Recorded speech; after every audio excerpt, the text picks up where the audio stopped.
Finally, TV, here we are, party people, back again for another edition of Voice of the Valley. And remember, don't just dream, inspire. Don't just imagine, create, and just don't believe, achieve. Yes, indeed, that's the way it goes down right here every time, party people. I got something in the mix for you guys. I try to bring you all different types of content and individuals from different walks of life and talents and such, and I've had my fair share of rappers and singers, even authors and poets and even business owners. And I've had some producers on, and I'm getting back into that. You know what I mean? And I want to shout out my boy Drawzilla once again. The last Voice of the Valley that y'all saw with Knockout on it. You know what I'm saying? He's the one responsible for connecting some of these dots. So I want to shout out Drawzilla and Drumline Studios. You heard me. But without further ado, I want to bring somebody on. We've been meaning to get this done for the longest time, me and this gentleman. So here we go. My man, T Swift in the building. What's going on, man? What's going on, my brother? Chilling, man. Virtual pound, you know what I'm saying? The virtual pound, you know what I'm saying?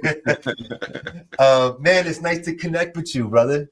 Yes, we've been trying to get this going on for a very long time, man. About 18 months to 2 years. 2 years. I was gonna say, man, because the last producer synergy, I missed it because I was working weddings and I couldn't go to it. So I hadn't seen you. I didn't see you last year. I saw you the year before. You know what I'm saying? So Right. it's been a minute, brother. You know what I'm saying? Yeah, I think it was April of last year. You know what I'm saying?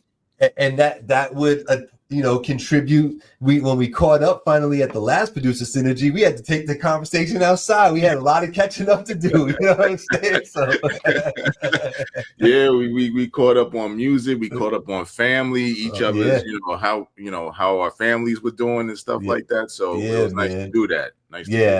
Yeah, absolutely, man. Good vibes from you. And I know you feel the same way I do. Just to shout out to brother Drawzilla and all that. You know what I'm saying? Yeah, definitely. Drawzilla is, like you said, is connecting the dots between a lot of people, and he's definitely doing this thing. So he's the glue to all the songwriters and producers and musicians. So big shout out to him. Absolutely. To me, he's a testament of consistency and just sticking with something. You know what I'm saying? He's really saw this through from a early, young man stage. He's really seen this through. And I think now we're starting to see, he's known it and he's felt it for a little while, but now everybody else starting to see like the fruits of all that labor. You know what I'm saying? Yeah, so definitely. It did not happen overnight for Drawzilla. That's a lot of work right there. So, but enough about him. I got T Swift in the building. Man, we're gonna get to a certain part. We have a fun conversation real quick about it. But I want to catch the people up here on Voice of the Valley. I like to bring dope people on, talented people, business-minded and otherwise, and just to tell their story, give them a chance to shine. Brothers like you who've been doing their thing for a minute and you're about to let the people know what that is. I think it's important, and I just want you to know that for me, this is super dope to, be able to interview you, sit down with you, pick your brain about stuff, get the insight and perspective, you know what I'm saying? But salute to you and your efforts, brother. Thank you, man. Thank you for having me. Thank you for having me on this platform. And it's definitely a good look. So shout out to you.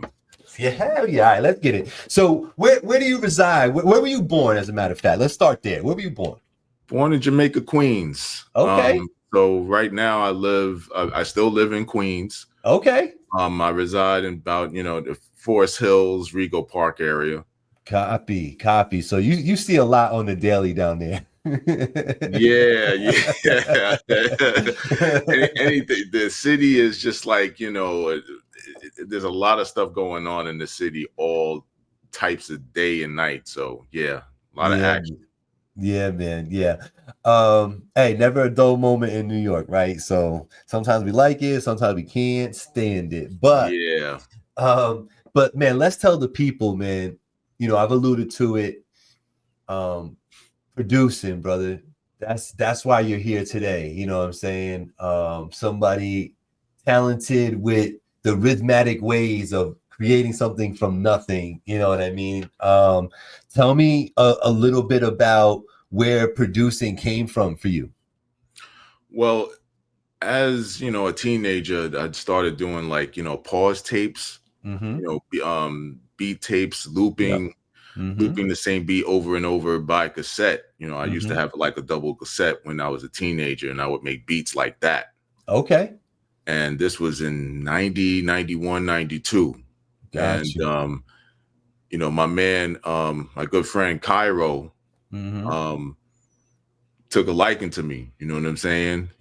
We met through my cousin actually, and they were in a group, and then they split apart. Not split apart, but you know what I'm saying. You know, he went one way and he went another way for the time being, and but they remain friends and remain close. We all remain close, Mm-hmm. and then we would just go back and forth about records and stuff like that, and then in 92 I went to college, came back, and my cousin had supplied me with like a Gemini DJ mixer. Okay. Oh, it had the loop button. Yeah, I had the loop button. The 8 seconds. Yep. You know it. You know I it. do. I do. So he was like, "Yo, this fell off the truck. You can just because he would deliver packages. Okay. He's like, this fell off the truck. Mm-hmm. Hold it.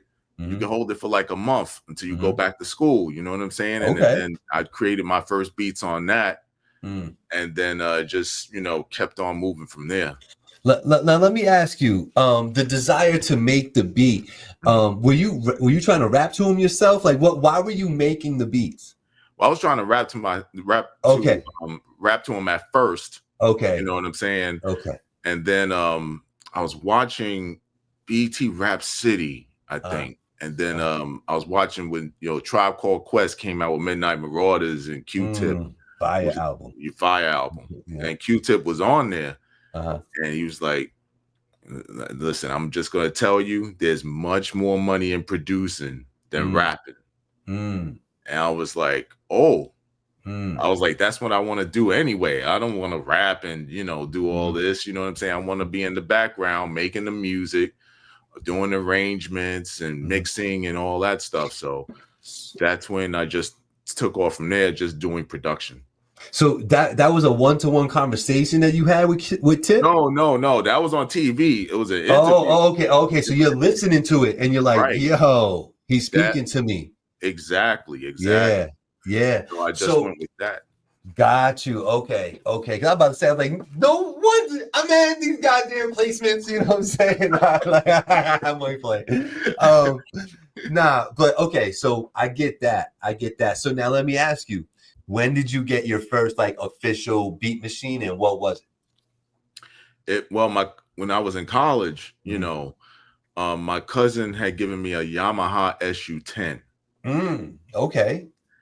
And it was like $199 or $250, something like that. And then it had a scratch ribbon and like 12 pads. Okay.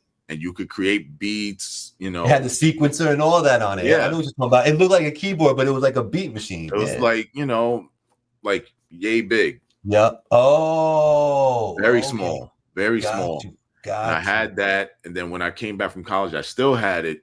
And then I went to my friends playing beats. She was like, you can't, but you couldn't save anything. So it was all on tape. Yeah, it was all on tape. I would put it to cassette, but I couldn't save it. Right. And so my friends was like, you need something with a floppy disk or something that you could like save that. to. Yeah. So I saved up my money real quick. And within 3 months of coming, 6 months coming back from school, finishing school, I bought the Akai S20, which was a stripped down version of the MP. Got you. And that's when, things sort of took off. You know what I'm saying? Started getting, people, entertainment companies, and so on and so forth. Wow. I thought when you were saying the Yamaha joint, I thought you were going to tell me you got into the SP. I thought that's where you were going with it. Oh, no, no, no, no, no. Yeah. Well, no, not everybody, but my cousin had one. He had Okay. the SP It's like 1200 and the MPC 3000. 60 and 3000 was early. Yeah. No, he had the MPC 2000. Okay. Yep. This Yep. was in '98 when I came back from college when all this was happening. So he Copy. had I would go over his house and play with it and stuff like that. I Yeah. couldn't really get familiar with the, SP. Yep. You know what I'm saying? It was a little too, it was nice. It was Uh-huh. good, but I Uh-huh. took more of a liking to the MPC. Yeah. Yeah. Shout out to my boy Monster, man. He's the one. He had the 3000 and he was in Poughkeepsie above Record City.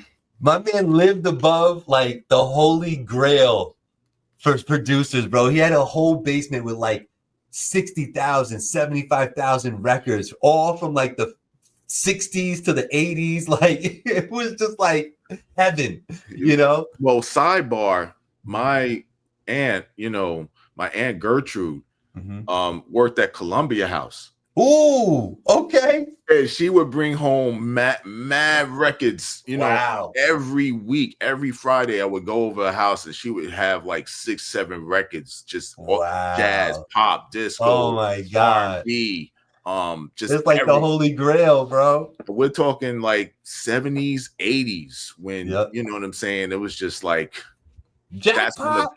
That's when the best music was out. You know what I'm saying? So she had all of that. Plus, you add my dad's record collection, and he was more into jazz, avant-garde, John Coltrane, Miles Davis, and Motown stuff. And then you combine the two record collections together. I had access to like stuff that nobody had ever tapped into. Yeah, no, that's super dope. Sometimes like DJs, they love to have at least a couple exclusive records that the other ones can't get right away. You know what I'm saying? And I know Premier out of all the producers, I feel is the most vocal about, don't be giving away where I got it from if you found it. You right. know what I'm saying? Like he guards that information, you know what I'm saying?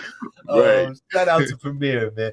But nah, so back to you. So with the MPC, the Akai has always spoke to me, and that's why I shouted out Monster. Monster taught me how to. I'm not gonna say he didn't get to spend the full. I didn't get the full tutelage from him, but by just watching him and him allowing me to mess with his MPC, he kind of taught me how to do it. You know what I'm saying? And like work with it. So I ended up getting the XL, the 2000 XL years later. You know what I'm saying? And that was the machine that took me from the Akai S. I went from the Akai S20 to the MPC 2000 XL. And that's when everything was, I started getting placements. I started getting on radio, all that stuff. But we will get into that. Yeah. We getting real close to that, brother. So like, you've been actively pursuing this professional career as a producer since when, would you say? I would say 96, 97 when I was still in college. I went to college in Birmingham, Alabama. Okay. University of Alabama at Birmingham. Went there for like 5 years. And 96 is really when it started getting going, when my cousin gave me the Yamaha SU-10 and I would make beats and mess with groups in the area. Okay. There was a dope group. I can't remember the name, but we walked. Me and my friends were going out for my birthday, and we went, close to where the dorm was, and where everybody met up, and we ran into a cipher. Okay. And I was like, oh, these MCs are rapping like, they from New York. You know what I'm saying? Like this is a New York thing. You don't see that down south where it's like a cipher. So we walk up on them and, we exchange phone numbers and information. And then they come to my house and, we just go and they digging me, I'm feeling them. And long story short, you know what I'm saying? We connect with that. And then there was another group that I ran into through my cousin, and they were the gospel version of Wu-Tang Clan, basically. Right. It was like 5-6 MCs, Christian gospel MCs, Okay. and they were nice. All right, and it worked. And it worked, and it worked. And I was the main producer. They brought me on as the main producer, like the RZA. You know what I'm saying? Of the whole, crew. All right. And so I had those two things going on at the same time, supplying beats to. And it's all while you're in college. Yeah, this is all in Birmingham, Alabama. Wow, man, look at you. And just a quick sidebar, dope experience being down in Alabama, being from Queens. Yeah, it was nice. You know what I'm saying? Being away from the city for like 5 years and meeting new people. Did you appreciate it that way at the time, or did you have to get to realize that you appreciated it? Oh, yeah. I appreciate it because I met lifelong friends. Right. Okay. Two of the friends that I met down there are like I still talk to them every day, every week at least. You know what I'm saying? Go on vacations with them. So still to this day. So it was definitely dope. Nah, that's dope. That's dope. Okay. So now let's talk about it, bro. So now you're doing it, you're producing, you got these two groups that you're feeding this fire to so they could do their thing. What's happening now? Now that's been going on for a little bit. What's the next thing that happens that brings you to a different level or the next level? That, the two groups kind of splintered apart. So, and then I was coming back up to New York anyway. Right.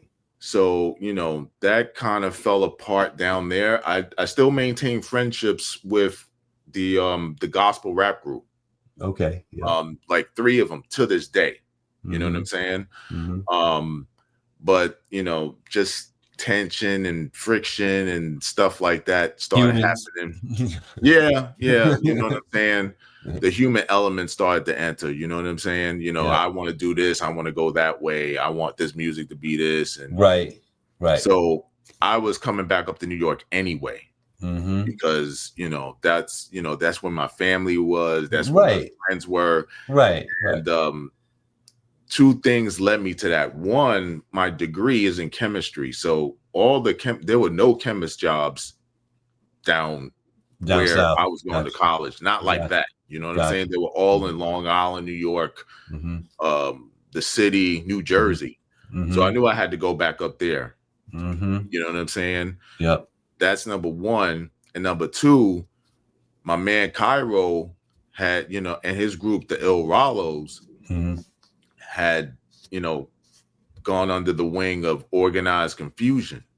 Gotcha. Okay. And they were doing shows and stuff like that. And then in 97, I was studying for a test. I'll never forget it. And I had digital cable radio down south. So I'm on the headphones doing my thing, you know what I'm saying, studying for the test, blah, blah, blah. All of a sudden, I'm hearing this voice, and it's Cairo. Okay. I was like, no, hold up. Yeah, I was like, wait a minute, this can't be Cairo. This can't be the Cairo I know, right? Okay, yeah. After that is Pharoah Monch's verse on Bring It On from their Stress album. It was a remix. That was a dope remix too. Yeah, right. So I'm like, nah, this can't be going. Where is this from? And how am I getting it down here? You know what I'm saying? Right. So I called my cousin the next day and was like, yeah, that song is blowing up. They sold mad copies. They sold out in Queens, New York from the streets and all this other stuff. And so, they were going hard. Like, they were, close to, getting a deal and all this other stuff. Things were starting to move, like really move for them. And that's the second reason why I wanted to come up there. I was like, I want to be a part of it. You know what I'm saying? Right. Why not, bro? You touched on the MC that is like, there's days, bro, you catch me on a certain day, you ask me top 5 MCs. There's days that I try to put him in there. You know what I'm saying? Right. I am such a fan of how Pharoah approaches hip hop that, like, I think I'm just a stan at this point. You know what I'm saying? So, right. I would love to meet him and just give him a pound and just be like, bro, I get it. I get you. You know what I'm saying? Because, like, he's one of them ones for me. You know what I'm saying? So that's just happening. You're like, I'm going back to New York. Right. I gotta end with organized confusion. What is this all manifesting to? How's this now? What happens in the next steps of this? So the first day I get back, I call my man Rue, who's Rue one.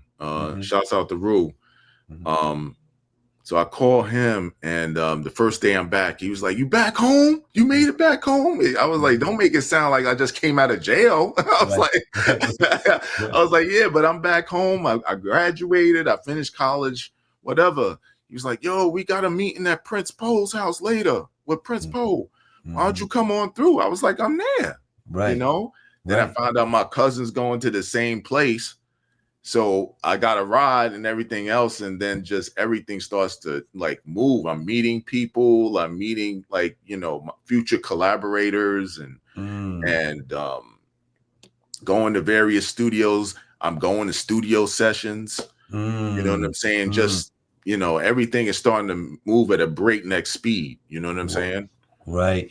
So, in the midst of all of that, are you still thinking about being a chemist? Do you ever pursue that, or you go hard into the music?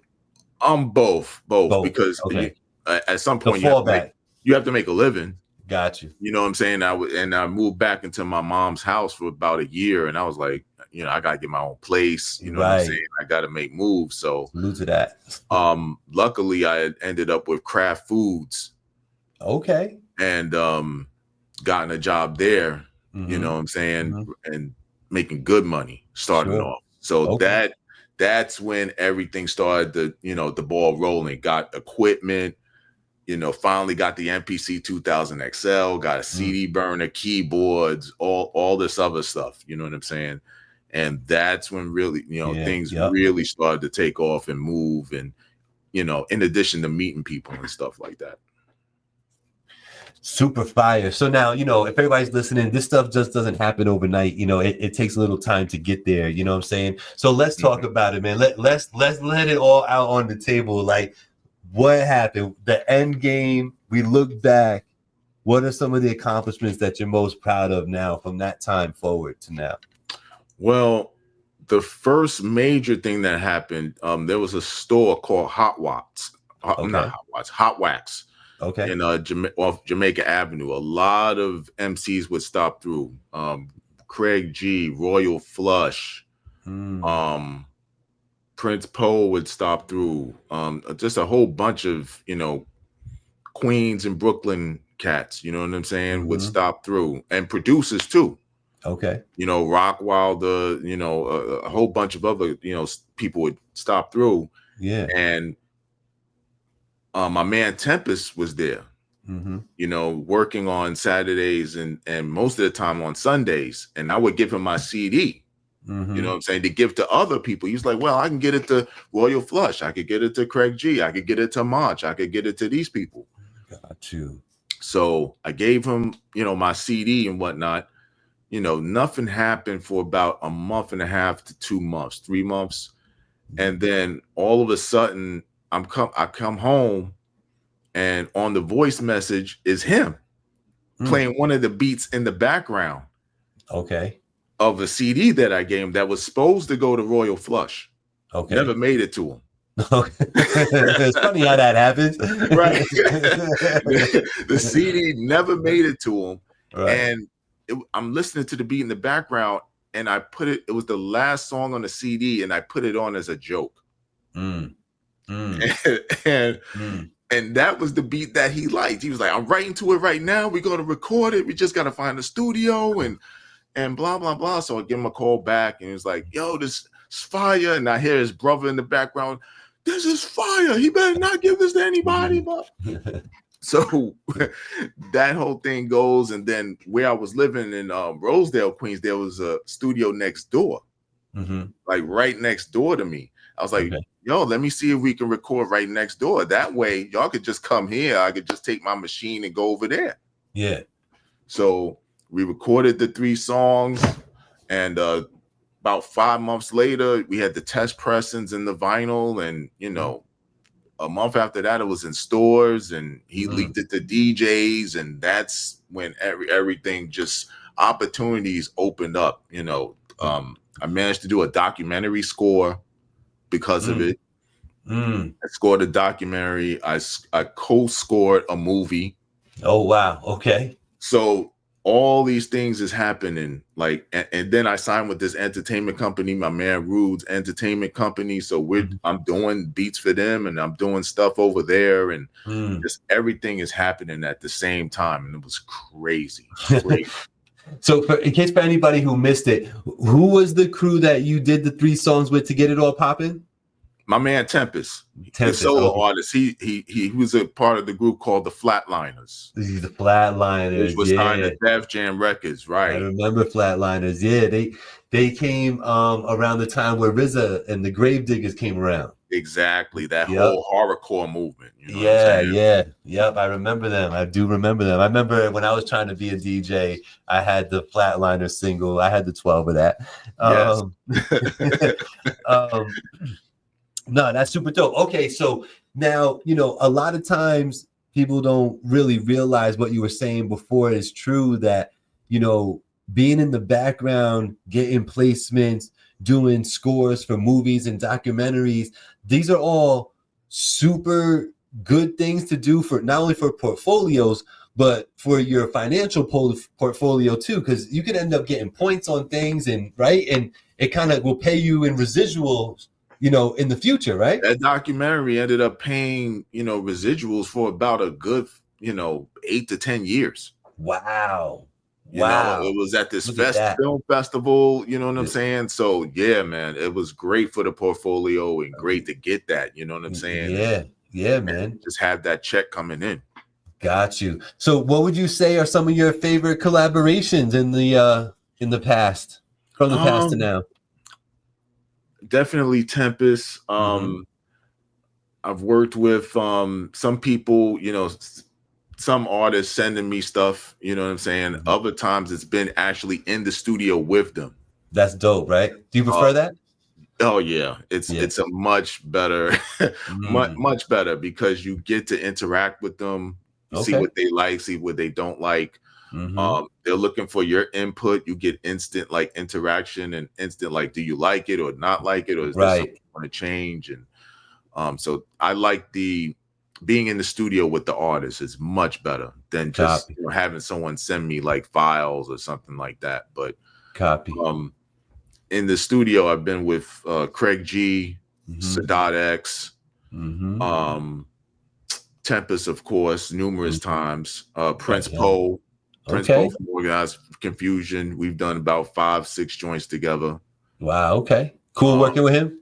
Yeah. He's very quick with it. You know what I'm saying? Many of these artists come in, it takes them about 1 or 2 takes to do their 16s or whatever they got to do, and then they're done. You know what I'm saying? Wow. And Professional. And they go do their ad libs, and after that, we're just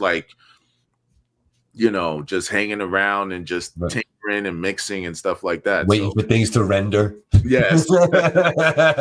Exactly. I get it. So nah, man, that's dope, man. And so is there a collaboration that that you celebrate because it was so successful, or just because it meant a lot to you? Is there a particular one or two that you want to shout out?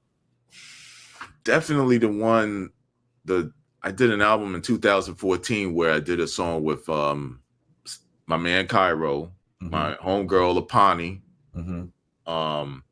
Sadat X, and my man Rude and Diamond D.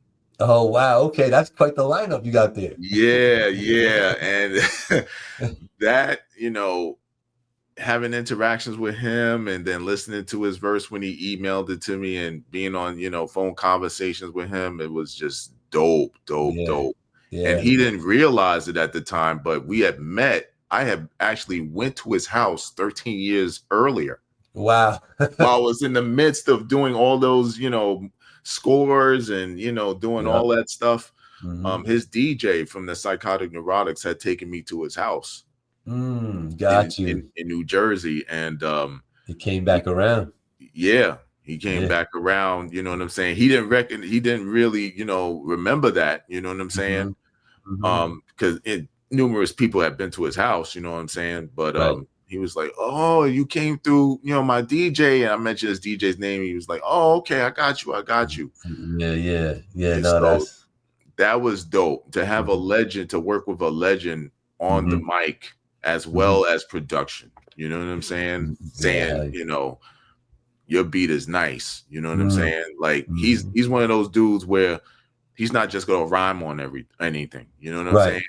And that's what I was scared of. I was like, man, what if he don't like the beat? You know what I'm saying? Right. He told me, he was like, yo, it better be dope. And it better be dope. Yeah. No pressure. No, right. But Sadat X was already on the record. Right. And I was like, well, it's Sadat, that's his man. So if he like it, he's gonna like it. Right. You hoping, right? Yeah, he hit me back. He was like, yo, the beat is really dope. I'm gonna start writing to it like real soon. Okay. So yeah. Those are dope experiences, man, and I'm happy that you've gotten to that level. Let me ask you, before we getting close to wrapping up, but I wanted to ask you, when you started making the beats and you started realizing that I could get good at this, were there producers that were inspirational for you? Was there a sound that you were chasing down, or? In the early 2000s, I was basically listening to, Timbaland, DJ Premier, and definitely High Tech were big, huge influences. Got you. Huge. And then Prince Poe, respect, shout outs to Prince Poe. He took me under his wing for about 15 to 18 months where he knew I had the records from our mutual friend Cairo. Cairo was like, he's got the records though. Like he's got his musical knowledge of the records, the labels, who played on the record. He knows all of that. Right. And so I would go to his house. He was like, yo, I'll get the food. And you know what I'm saying? If you just want to watch me, make the beat or whatever, you know what I'm saying? And the work, you can do that. You know what I'm saying? And so I was like, just a sponge, just watching him. Work with the SP 1200, work with the MPC 3000 that he had. And I would bring him the records. I'd be like, go to side 2, cut B, 3 minutes in, listen to that part. Or go to side 1, cut 2. I knew where all the hot shit was. Right. So you would put it on. He was like, you got a good ear. I was like, I could do something with this. And I would just watch him. Okay. Watch his process from, drums. You can learn so much from that, right? Yeah. Just watching, the people who have done it for like, 10 plus years, you know what I'm saying? And just watching him. When I went to Diamond, I watched him make a beat and just watching his process and how he worked. And I was just a sponge at that point, you know what I'm saying? Just watching whoever I could, you know what I'm saying? And how they got down. Yeah. So. T Swift, man, in listening to your story about all this, because I've never really got to sit down and like hear everything like this, you know what I'm saying? Right. But it just seems like to me with you, with all this stuff, and even with college and then the job stuff, like you just seem to position yourself for success when you move. Is it like, I don't want to call you lucky. You know what I'm saying? Like, I want to believe that, somehow you're manifesting. It just seems like you sought out to do something and you just do it. And it seems like you make the right decision along the way. Now, does that come with you just knowing to just sit back and be a sponge sometimes? Because that's a talent in itself. People don't have that trait. And lo and behold, they're not the brightest people in the whole world. You know what I'm saying? Right. When they lack that trait. When you don't know how to shut up and listen, you're not the smartest person in the room. I guarantee it. You know what I'm saying? Exactly. So, like, tell me a little bit about this way that you move that seems to just be successful. Like, you just seem successful. Have you ever noticed that? Like here you are, you go down to Birmingham, you know what I'm saying? You get your chemist degree and you're like, you know what? I think I really should go back north because that's where all the jobs are. And then you land with Kraft, you know what I'm saying? Like, you're chilling, doing your thing. And, Poe is over here doing, oh, really? Oh, okay, well, go figure. You know what I'm saying? Like, do you notice that about your path at all? In a way, you know what I'm saying? Like my grandmother, when she was here, we had this discussion when I was like 13 or 14. I was like, that's when hip hop was really starting to like take off, like 89, 90, the golden era. Yeah, it's a dope era. Yep. And I was like, man, I want to do this music. You know what I'm saying? This how they make the beats. And I was really enamored with that. And I was like, this is what I really want to do. And she was like, well, you can do both. You can go to college and get your degree and do what, corporate America wants you to do. And then you can do the music too. You can be successful at both. You know what I'm saying? That to heart. Yeah, definitely. Like I thought about it. I was like, you know what? She's right. You know what I'm saying? Why can't I do both? So, and have varying degrees of success in each craft along the way. Love that. Shout out to grandma. Shout out to all the grandmas out there and the yayas and abuelas that shed that life lesson, that couple of lines of advice that they give that just seems to propel people to great heights and do great things. You know what I'm saying? So shout out to that. But I definitely just wanted to point out to you that you seem to move a certain way. I think you're a calculated person who moves in a calculated way. And it just seems that your perspective on things is a good one because you keep being successful, brother. So salute to you. Thank you, brother. It means a lot. I'm humble. Is there, and I feel like you just told me it, so I'm gonna skip that one because I love that grandma line. Because usually I ask about a line of advice that people live by, but I think that one right there, that might just do it for me. Yeah. Now, let me know, brother. I ask everybody this: has there been a time? And I know it's a little bit different for you because, like, you're not on stage, you're not in the forefront of the limelight in the music. But has there been a time that's happened where you felt important, like a star, like a oh shit, you know what I'm saying? It's him, has there been a moment where like this whole music thing has made you feel like special? I could point to an exact studio session where that happened. Like for the first album, I was I had done songs with, people that I know, I brought them on first, you know what I'm saying? Right. And then I wanted to get like the legends and the people, the well-known people that with the names and stuff like that. And so the first session I had with that, I had a session with, it was going to be, who was there? Tempest, Sadat X, Prince Poe. Okay. And they were coming in at different times. Okay. So I'm in there with the engineer, you know what I'm saying? Tempest arrives, that's my homie. That's like, that's like my brother at this point. You know what I'm saying? So he gets there. We talk about what's going on. He has no idea who's coming. So, I get a phone call from my man, from Sadat's man. He's like, yo, he's at the front. You got to pick him up, blah, blah, blah. Buzz him in. He can't get in. So I bring him upstairs. And then Sadat and Temp knew each other. He was like, what's up, Temp? Sadat X. And they gave each other a pound and what's up. I was like, oh, y'all two know each other. I was like, all right, cool. Yeah. So he's in the booth doing his 1-2, and I'm at the board listening, and I just have to like pinch myself. I'm looking at Temp. I was like, can you believe this is actually going down? Like I got X in the booth. Prince Poe is coming later. This album is really taking shape now. You know what I'm saying? Yeah. Before it was like, okay, my homies, they all did their verses in all songs and blah, blah, blah. But then I was bringing in more people, and I was like, man, this is amazing. This is amazing what's happening. And then Prince came in later for another song and he did his 1-2 and we took pictures at the end of it. And it's just like, that was a real dope session, man. Well, mama, I made it, Yeah. It was really like that. It was really like that. So man, bro, tell the people where they can find your music now and I'm sure there's things available. So what do people got to do to hear some of the music that you've done? You want to send them somewhere? Bandcamp.com. Okay. Just type in T-SWIFT. The first album was 360 Degrees, Volume 1.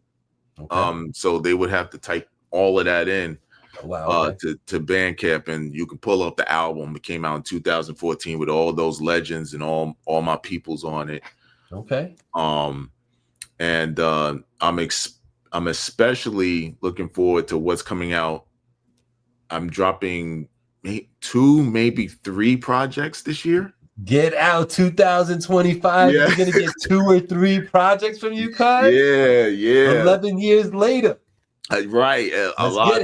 A lot of things have happened man. in between. Like, I really started to get back into the music because of Drawzilla. You know what I'm saying? About 4, during when the whole pandemic was happening. You know what I'm saying? Everybody was online, and I had a few conversations with him online because we spoke and stuff like that, and started to get slowly back into it. And then I just had to find my way.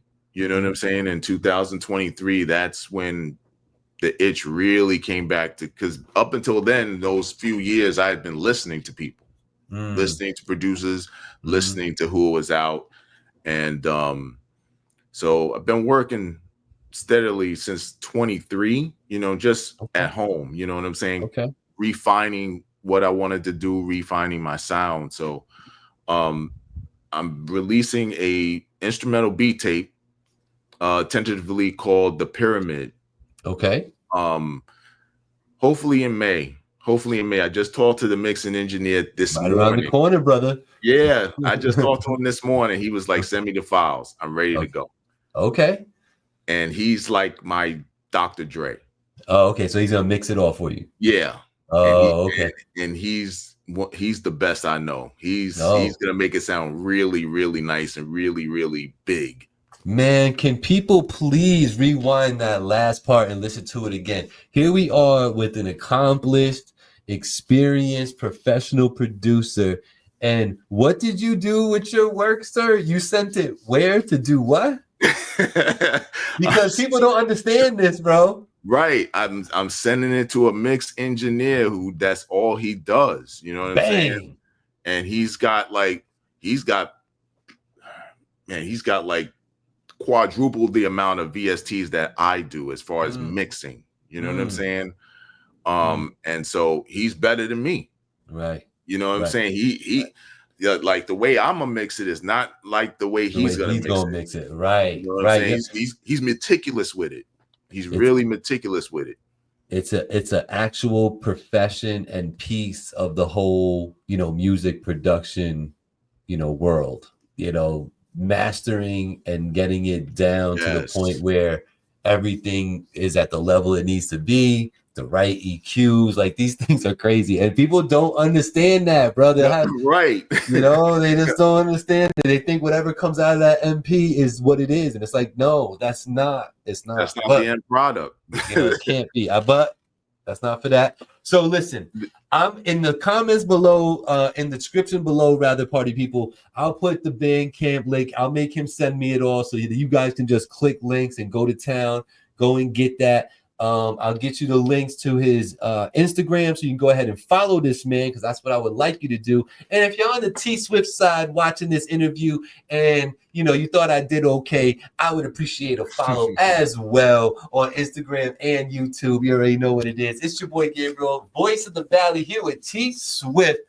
Man, pleasure to rock out with you and just, I know there's a lot more to the story too, like we could really get granular, but I do appreciate the 44 minutes you have given me, good sir. Well, thank you. Thank you for, allowing me to be on this platform. And I'm really humbled that you asked me to come on Finally TV and share my story with you. So thank you. Man, anytime. And maybe you could, do another run when you got the instrumental tape out, and maybe we'll go live or something and just chop it up and get people excited for that. Oh yeah, that's coming in like May, hopefully May, maybe June. As soon as I get the artwork and as soon as I get the mixes back, and then there'll be a volume 2, hopefully in the winter. And then in between, I'm working on an album with 2 MCs from Birmingham, Alabama that I've met like 30 years ago. Okay. And we're finally getting together and doing an album. So all that Hey. stuff is coming. Nah, I wish you all the successes, man. Health, wealth, and happiness to you and your family. You already know what it is. Y'all be good. Y'all be well. Stay tapped in. We're going to keep doing this thing again and again. Voice of the Valley, Gabriel T. Swift. We out, party people. Peace. Peace.